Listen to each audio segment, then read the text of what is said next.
The topic of this video is the crucial CPI announcement that will take place on May 15th. Let's get started and go over all the specifics. As I indicated before, May 15th is a Wednesday. This is the date on which bright and early at 8:30 a.m. East Coast time, we will receive the crucial CPI news. The Consumer Price Index, sometimes referred to as the inflation data, is something we receive once a month, usually in the middle of. This one will be inflation data for the month of April, letting us know what is really going on with this inflation. As we dive into the report, we will clearly see how inflation is still rising on a monthly basis. Each month, and it is for the previous month, items such as food, shelter, transportation, and healthcare. In the meantime, a number of people will likely come out and claim that inflation is truly declining. This has been the case since early 2021, immediately following the printing of a new $1.9 trillion with the American Rescue Plan. Inflation has been rising really quickly. It peaked in June 2022 at 99.1%, which was extremely high. Since then, it has been gradually declining and fluctuating roughly within this 3% range for the past several months. Recall that the Federal Reserve has been raising interest rates aggressively over the past several years. In fact, they have been halting at the last two meetings. The purpose of these rate increases is essentially to bring down inflation and decrease the desire for borrowing and spending money.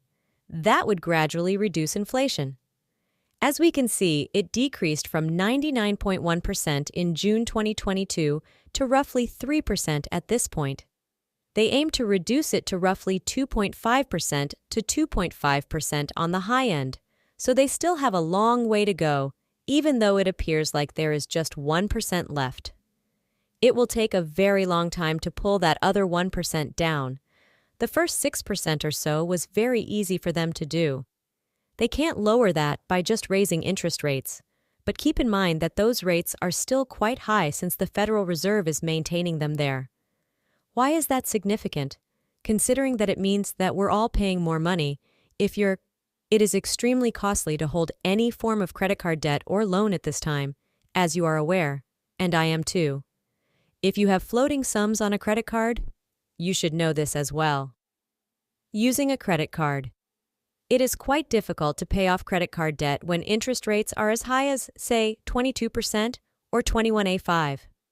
You have to pay hundreds and hundreds of dollars each month to make small payments toward your debt, of credit that you might have available. I'm simply stating from personal experience that it's really hard to succeed these days. Because of this, we need to keep an eye on the inflation data. The Federal Reserve just had a meeting. Their next FOMC meeting is scheduled for June 12th, so that's out of the question.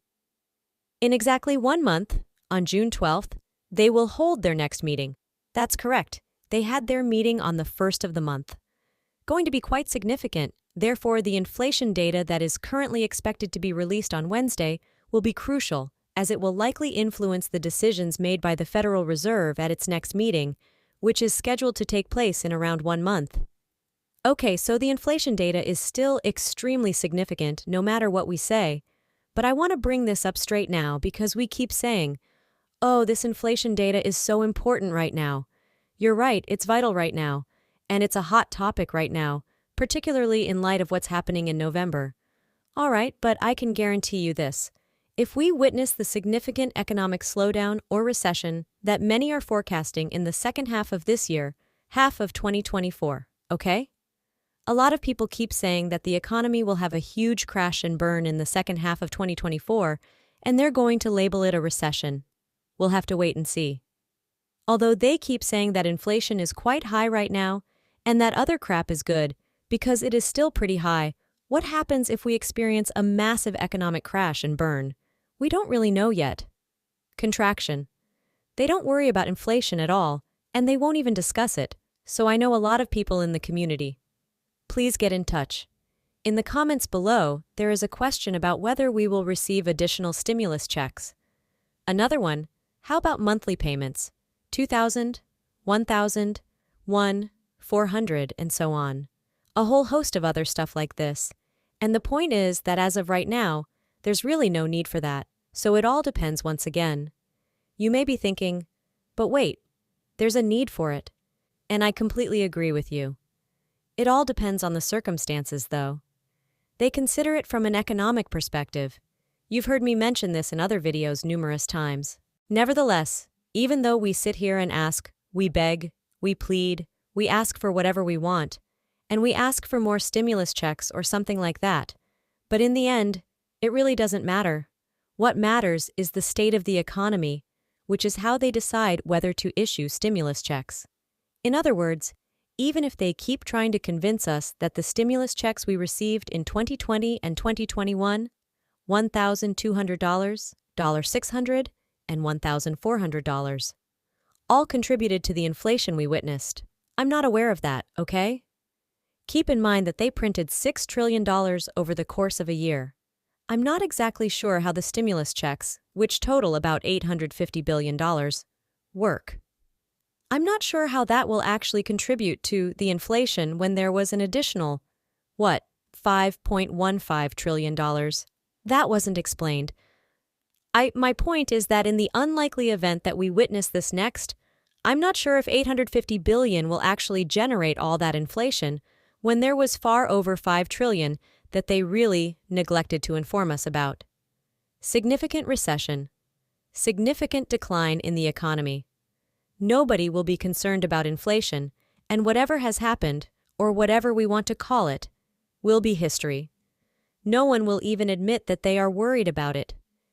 Printing $1 trillion or giving it away in stimulus packages like this won't make a difference at all, because the main goal will be to stimulate the economy and pump up bubbles like the ones we're already witnessing. Given the tremendous scenario we're in right now, you might be thinking, oh, who cares? It's just the inflation data, it's not all that accurate. Well, you're probably correct, but that's why the inflation data is so crucial.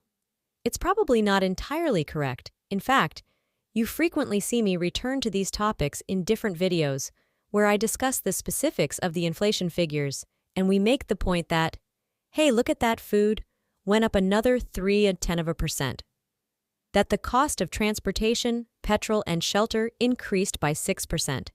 The cost of healthcare increased by an additional 0.4% or so, and as we continue to examine every category, we can see that costs are still growing in a few distinct ways. Thus, this is, translating into the state of the American people's finances on a regular basis. And once more, I am aware that many of you in this community are low-income recipients of Social Security who receive fixed income. Beneficiaries of SSDI, SSI, and VA spousal survivors. It's a difficult moment. Examine any of the questionnaires or reports. Look at any of the studies I've presented to you in these films over the past few years, and you'll see that people are still living in difficult circumstances. I don't need to sit here and tell you this. You should look at your own money. A tiny fixed income benefit are really truly suffering the brunt of all of this right now. It's a poor scenario. That's simply the truth of the situation. How have things been going for you these last few years? Have you been able to put enough food on the table, pay the rent on a monthly basis, and have you been able to pay all the utilities on time? It's required once again. Although I can't speak for everyone, I believe we can all agree that this has been an extremely difficult scenario. As a result, the situation comes down to Wednesday, which is the 15th and the day the CPI Consumer Price Index will be released. Arriving in a few months, we've seen inflation genuinely moving, so it will be fascinating to see what trends emerge from this report. Is inflation trending back up? That is one of the reports that we will need to keep an eye on. Back up a little bit, okay? Something isn't quite right. It should be going down, but instead we're seeing it go back up, or at least not down. This is a major issue. I'll keep watching it, but this is what I have for you. I'll continue to provide you with the details as of right now. If you haven't already, please subscribe below. If not, go back and share the video with your friends, family, and other social media users by clicking the large share icon that appears next to the subscribe button. Check out any of the thousands of other videos on the channel, including the ones I've handpicked for you below in the description, as well as the ones at the top of the comment section. In addition, you can view the hundreds of videos in the video collection, as well as the ones that are currently on your screen, and those that have appeared on your screen a few times throughout this film. Thank you for watching and have a pleasant day. I sincerely appreciate it, and I hope to see you in the future video. Until then, take care, and I'll talk to you soon.